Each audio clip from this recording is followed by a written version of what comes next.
BJP Bharatiya Janata party 6,000 crore रुपए के साथ नंबर 1 पे, all India Trinamool Congress TMC 1610 crore रुपए के साथ दूसरे पायदान पे और कांग्रेस 1422 करोड़ रुपए के साथ तीसरे पायदान पे। एंड मैनी मोर, ऐसे ही कई और भी आंकड़े हैं जो सुनकर आप हैरान रह जाओगे। ये डेटा है उस इलेक्टोरल बॉन्ड फंड यानी कि पैसों का जो कि बिजनेसमैन हाई नेटवर्थ इंडिविजुअल द्वारा किसी भी पार्टी को चुपके से दिया जाता है अपना कोई ना कोई काम पर्पस निकलवाने के लिए। और ये इंडिया का अब तक का सबसे बड़ा खुलासा सामने आया है किसी भी पार्टी को लेकर। हालांकि सुप्रीम कोर्ट ने इसी वजह से इलेक्टोरल बॉन्ड को असंवैधानिक कहते हुए इस पर रोक लगा दी है और पूरे तरीके से इलेक्टोरल बॉन्ड को आज बैन कर दिया गया है। तो क्या है ये पूरा मामला, क्या होता है इलेक्टोरल बॉन्ड और क्यों एसबीआई का नाम बार बार इस केस में सामने आ रहा है और कौन कौन सी पार्टी कितने अमाउंट का घपला करके अपने जेब में चुपचाप बैठी हुई है और टेबल के नीचे से और जनता की नजरों के पीछे से कितने पैसे लपालप जेब में भरे जा रहे हैं, जानेंगे सब कुछ इस वीडियो में। Let's begin this video. Even 70 years after independence, the country has not been able to evolve a transparent method of funding political parties, which is vital to the system of free and fair elections. Electoral bond भारतीय राजनीति में से काले धन का वर्चस्व समाप्त करने के लिए लाया गया। दुनिया का सबसे बड़ा एक्सटॉर्शन रैकेट हिंदुस्तान की सरकार चला रही है। हजारों करोड़ रुपए नरेंद्र मोदी की पार्टी को बॉन्ड्स में दिए गए। खाता हूं न खाने दूंगा। दे देंगे इसके लिए, क्या बात कर रहे हो आप? तो देखो, अगर शुरू से शुरू करें तो इंडिया पूरे वर्ल्ड में नंबर 1 पे आता है इलेक्शन में खर्चा करने में। पिछली बार भी 2019 के इलेक्शंस में रिकॉर्ड तोड़ अब तक का सबसे ज्यादा $14.4 बिलियन यानी कि लगभग 115,000 करोड़ रुपए का खर्चा किया गया था सारी पार्टियों को मिलाकर। इसके अलावा इलेक्शन टाइम में पौवा, चिकन बिरयानी, 2,000 रुपए के नोट जो भी मिलते हैं उसके खर्चे अलग से किए जाते हैं और ये सारी चीजें पूरे देश के लेवल पे ऑपरेट होती है तो पैसा पानी की तरह बहाया जाता है। इवन इंडिया में एक हारने वाली पार्टी को भी करोड़ों रुपए खर्च करने पड़ते हैं अपना नाम लोगों के सामने लाने के लिए। और अब इतना पैसा लगाया जा रहा है तो ये सारे पैसे आएंगे कहां से, कि कोई भी इलेक्शन पार्टी कुछ प्रोड्यूस, मैन्युफैक्चर या कोई बिजनेस तो करती नहीं और इनके बाप दादा के पास भी इतना पैसा है नहीं। तो ये सारे पैसे आते हैं हमारे देश के अमीर पूंजीपति हाई नेटवर्थ इंडिविजुअल बिजनेसमैन के जेब से, क्योंकि हम और आप जैसे आम छोटे मोटे लोग जूते, चप्पल और 4 गालियों की सिवाय इन पार्टी को कुछ भी नहीं देना चाहते। ये सीधे अमीर पूंजीपति अरबपतियों पर ही डाका डालते हैं, क्योंकि कोई भी बड़ा पूंजीपति बिजनेसमैन सरकार को नाराज करके अपना बिजनेस तो कभी नहीं चला सकता। तो ये सारे पूंजीपति पार्टी फंड में अपना पैसा जमा करते हैं और इसका सिंपल सा रीजन है क्विड प्रो क्यो, एक हाथ से दे और दूसरे हाथ ले। ये जब भी पार्टी फंड में पैसा जमा करते हैं तो इनके हिसाब से ही देश के रूल्स, रेगुलेशन और कई सारे बिजनेस के डिसीजंस लिए जाते हैं। अगर इनका कोई भी काम देश में अटकता है तो एक खोखे दो और सारी की सारी चीजें क्लियर। और पहले कुछ इस तरीके से बोरे गोनी में भर भर के पैसे लेकर जाया करते थे, जिसमें ब्लैक मनी लॉन्ड्रिंग का बहुत ज्यादा ही खतरा हुआ करता था। लेकिन यहाँ पर एक चीज तो 100% क्लियर है कि जो पार्टी रूलिंग डोमिनेंस में रहती है देश में सबसे ज्यादा पैसे उसको ही मिलते हैं। जैसे कि इस बार भी 60% का अमाउंट पूरे फंड का केवल बीजेपी को मिला है और बाकी के 40% सारे पार्टियों को मिलाकर। लेकिन यहाँ पर सवाल ये उठता है कि ये सारे बिजनेसमैन पूंजीपति इतने करोड़ों अरबों रुपए किसी पार्टी को डोनेट कर कैसे देते हैं, इनको क्या क्या फायदा होता है। तो जरा ध्यान से ये देखो, मान लो अगर किसी कंपनी का कोई बिजनेसमैन है जिसकी 9 लाख रुपए की सालाना इनकम जनरेट होती है, देन न्यू टैक्स रिजीम के अकॉर्डिंग 15% यानी कि 1,04,000 रुपए का उसको टैक्स देना पड़ेगा। लेकिन अगर उसी पैसे का कुछ पार्ट वो किसी पार्टी फंड में डोनेट कर देता है देन उसको बाकी के सारे पैसे पर सबसे पहले 100% टैक्स की छूट मिलेगी और तो और अच्छी खासी सिक्योरिटी भी प्रोवाइड कराई जाएगी उस पार्टी के द्वारा। एडिशनली वो पार्टी के साथ उस बिजनेसमैन के रिलेशन अच्छे हो जाएंगे और वो पार्टी भी उस बिजनेसमैन को सपोर्ट करने लगेगी। इवन और तो और उस बिजनेसमैन के हिसाब से ही देश के कई सारे लॉज डिसीजन लिए जाएंगे जिससे कि उस बिजनेसमैन को अगेन प्रॉफिट हो और अच्छे खासे अमाउंट उस पार्टी फंड में वापस से डोनेट किए जाए। बट जैसे जैसे ये सारी चीजें बढ़ने लगी इंडिया में ब्लैक मनी, करप्शन के बहुत सारे केसेस सामने आने लगे। इवन कई सारे बिजनेसमैन तो अपने काले धन का पैसा ही पार्टी फंड में डोनेट करने लगे ताकि उनको काले धन से छुटकारा मिले और बाकी के जितने भी बेनिफिट है वो सारे का वो मजा उठा सके। और इसीलिए 1 फरवरी 2017 को लोकसभा सदन में अरुण जेटली ने इलेक्टोरल बॉन्ड का अनाउंसमेंट किया। This reform will bring greater transparency and accountability in the political funding while preventing future generation of black money. अब क्या है इलेक्टोरल बॉन्ड, सबसे पहले इसे समझते हैं।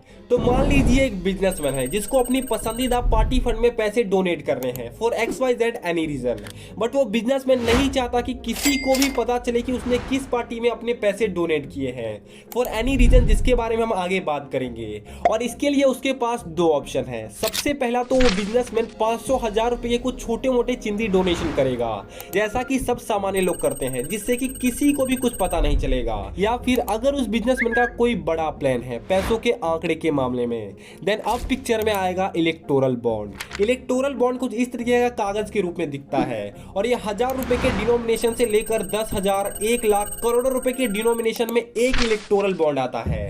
एंड RBI के मुताबिक ये सारे इलेक्टोरल बॉन्ड एक तरह की करेंसी नोट की तरह ही होते हैं और इस इलेक्टोरल बॉन्ड पर पूरा का पूरा कंट्रोल केवल SBI का होता है। किस बिजनेसमैन ने कितने रुपए के इलेक्टोरल बॉन्ड खरीदे और किस पार्टी को कितने रुपए के इलेक्टोरल बॉन्ड ट्रांसफर करने हैं, ये सारी की सारी चीजें केवल SBI ही कंट्रोल करता है। सो ये देखो इलेक्टोरल बॉन्ड कुछ इस तरीके का दिखता है, जिसमें सबसे ऊपर पहले तारीख लिखी होती है कि ये इलेक्टोरल बॉन्ड कब खरीदा गया है और वो अमाउंट लिखा होता है जितने डिनोमिनेशन का ये टोटल एक इलेक्टोरल बॉन्ड खरीदा गया है।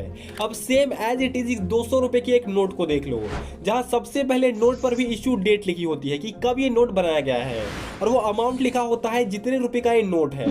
साथ ही साथ एक इंपॉर्टेंट कुछ यूनिक कोड भी लिखा होता है नोट के ऊपर, जिससे कि RBI को उस नोट के बारे में सारी जानकारी मिल जाती है। Same as it is electoral bond पर भी कुछ इस तरीके के हिडन यूनिक कोड लिखे होते हैं, जो कि सिर्फ SBI को ही पता है कि ये इलेक्टोरल बॉन्ड किसने खरीदा है और किसको मिलने वाले हैं। बस नोट और इलेक्टोरल बॉन्ड में केवल एक ही फर्क होता है कि नोट कभी भी एक्सपायर नहीं होता, आप कहीं पर भी कभी भी इसे यूज कर सकते हो, बट इलेक्टोरल बॉन्ड केवल 15 दिनों के अंदर ही अंदर एक्सपायर हो जाता है। एंड मेनली सिर्फ केवल एक पॉलिटिकल पार्टी ही इलेक्टोरल बॉन्ड का इस्तेमाल कर सकती है और कोई भी नहीं।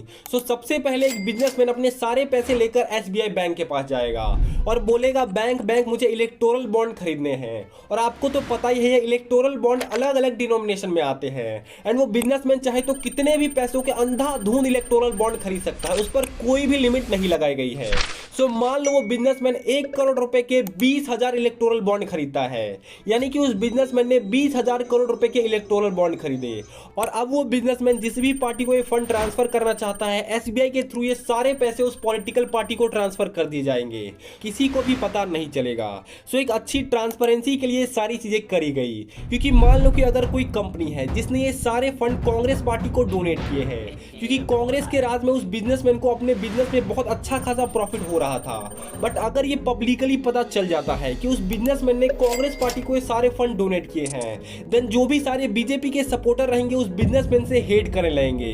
इवन अगर उस कंपनी का कोई भी शेयर स्टॉक मार्केट में लिस्टेड होता है, देन उसको बहुत बड़ा इंपैक्ट झेलने को मिलेगा इस फंड ट्रांसफर के कारण। सो इसीलिए एक अच्छी ट्रांसपेरेंसी मेंटेन रखने के लिए बिजनेसमैन और पार्टी के बीच ये इलेक्टोरल बॉन्ड का स्कीम लाया गया था। बट प्रॉब्लम तब क्रिएट होती है जब इस इलेक्टोरल बॉन्ड के जरिए भ्रष्टाचार सीमाएं पार करने लगती है और करप्शन, ब्लैक मनी इस हद तक होता है कि किसी को कुछ पता ही नहीं चलता। समझाता हूं कैसे। ये इलेक्टोरल बॉन्ड का पूरा ट्रांजैक्शन केवल SBI कंट्रोल करती है, यानी कहां से पैसा आ रहा है, कहां किस पार्टी को जा रहा है, सिर्फ SBI को ही पता है और किसी भी बड़े इंस्टीट्यूशन को नहीं। बट अगर वो बिजनेसमैन चाहे, देन वो पॉलिटिकल पार्टी को डायरेक्टली जाकर बता देगा कि इस तारीख को मैंने इतने इतने रुपए आपके पॉलिटिकल पार्टी फंड में ट्रांसफर किए हैं। और अब इसके बाद वो पार्टी, SBI और सिर्फ बिजनेसमैन के बीच ये सारी बातें हैं। अभी भी जनरल पब्लिक एंड किसी भी बड़े इंस्टीट्यूशन को ये नहीं पता चला है कि हमारे पीठ पीछे क्या चल रहा है। अब अगर कोइंसिडेंटली मान लो पार्टी और बिजनेसमैन के बीच अच्छे संबंध हो गए, देन आप सोच सकते हो कि एक कंट्री में क्या क्या हो सकता है। जो आप अडानी जी और मोदी जी का रिश्ता समझ रहे हो, कुछ वैसा ही। और सोचकर भी देखो ना, कोई भी बिजनेसमैन, पूंजीपति क्यों इतने करोड़ों अरबों रुपए किसी पार्टी को डोनेट करेगा विदाउट किसी अच्छे रिटर्न ऑन इन्वेस्टमेंट के लिए। यानी कि एक हाथ से पैसे दो और दूसरे हाथ से कई सारे देश के कॉन्ट्रैक्ट लो। और ये सारी चीजें रियलिटी में भी हुई है। एक कंपनी पर ईडी का छापा पड़ता है और उसके दूसरे तीसरे दिन ही वो कंपनी 1368 करोड़ का इलेक्टोरल बॉन्ड खरीद लेती है। Santiago Martin, also called the Lottery King, owner of Future Gaming and Hotel Services, was the top donor to political parties through electoral bond. इसके बाद दूसरी company mega engineering and infrastructure, जो कि 821 करोड़ का electoral bond खरीदती है और उसके 1-1.5 महीने बाद ही उसको 14,000 करोड़ के देश का रोड का प्रोजेक्ट दे दिया जाता है। 5 लोगों ने टेंडर भरे, कंपटीशन हुई और हैदराबाद की एक मेगा इंजीनियरिंग करके कंपनी उन्होंने काम लिया। इसके अलावा वेदांता ग्रुप लिमिटेड, भारतीय एयरटेल, सिप्ला, इवन ऐसी कंपनी भी है जो कि तगड़े लॉसेस में चल रही है, बट फिर भी उन्होंने 100 से 200 करोड़ रुपए के इलेक्टोरल बॉन्ड पार्टी को डोनेट किए हैं। एंड इससे तो ये साफ साफ पता चलता है कि इलेक्टोरल बॉन्ड भ्रष्टाचार की सीमाएं पार कर रही है और इसमें कोई ना कोई स्कैम तो जरूर छुपा हुआ है। और इसी को देखते हुए 15 फरवरी 2024 को DY चंद्रचूड़ की अध्यक्षता वाली 5 जजों की टीम ने SBI पर सख्त कार्रवाई की और सुप्रीम कोर्ट के उन 5 जजों का यह कहना था कि इलेक्टोरल बॉन्ड अनकॉन्स्टिट्यूशनल, असंवैधानिक है और ये स्कीम राइट टू इंफॉर्मेशन का सख्त उल्लंघन करती है। इसीलिए SBI को 6 माह तक का टाइम दिया जा रहा है कि वो सारे इलेक्टोरल बॉन्ड का डाटा इलेक्शन कमीशन को सौंप दे। लेकिन 4 मार्च सबमिशन के 2 दिन पहले ही SBI के हेड चीफ ने सुप्रीम कोर्ट से यह कहा कि हमें सबमिशन के लिए 30 जून तक का टाइम चाहिए और धीरे धीरे डिले करने लगे। लेकिन सुप्रीम कोर्ट ने SBI बैंक को ज्यादा टाइम देने से साफ मना कर दिया और गुस्से से कहा कि आप अभी तक तय क्या कर चुके हैं। 12 मार्च आखिरी तारीख है, सारी जानकारी इलेक्शन कमीशन के हवाले कीजिए। और कोर्ट की इसी सख्ती को देखते हुए 12 मार्च की शाम को SBI बैंक ने सारी इलेक्टोरल बॉन्ड रिलेटेड जानकारी इलेक्शन कमीशन को सौंप दी, जो कि मैंने आपको पीछे वीडियो में बताया, मेधा लिमिटेड, फ्यूचर गेमिंग के बारे में और बाकी सारी चीजें। बट अभी भी SBI ने वो इलेक्टोरल बॉन्ड का यूनिक कोड सुप्रीम कोर्ट के साथ शेयर नहीं किया है, जिससे कि ये पता चल सके कि पैसा रियल में किस बिजनेसमैन से आ रहा है और किस पार्टी के हवाले जा रहा है। अभी तक तो केवल one side of the story ही पता चली है। हालांकि इस यूनिक कोड के लिए सुप्रीम कोर्ट ने फिर से SBI को फटकार लगाई है कि 20 से 25 मार्च के बीच उस यूनिक कोड के बारे में भी सारी जानकारी SBI सुप्रीम कोर्ट को प्रोवाइड कर दे, क्योंकि इंडिया में इलेक्शन एक त्योहार की तरह है जहां करोड़ों रुपए पानी की तरह बहाए जाते हैं। अब पैसा कहां से आ रहा है ये जानना तो बहुत ही जरूरी है। और साथ ही साथ अब अगर बिजनेसमैन पार्टी फंड में पैसा ट्रांसफर करना बंद कर देंगे, देन पार्टी के बीच पैसा आएगा कहां से, वो कहां से पैसे का जुगाड़ लगाएंगे, ये भी जानेंगे हमारे नेक्स्ट पार्ट में, क्योंकि ये इलेक्शन भारत में बहुत ही धमाकेदार होने वाली है। सो हमारे साथ जरूर बने रहिएगा, चैनल को जरूर सब्सक्राइब कर लीजिएगा। तब तक के लिए धन्यवाद।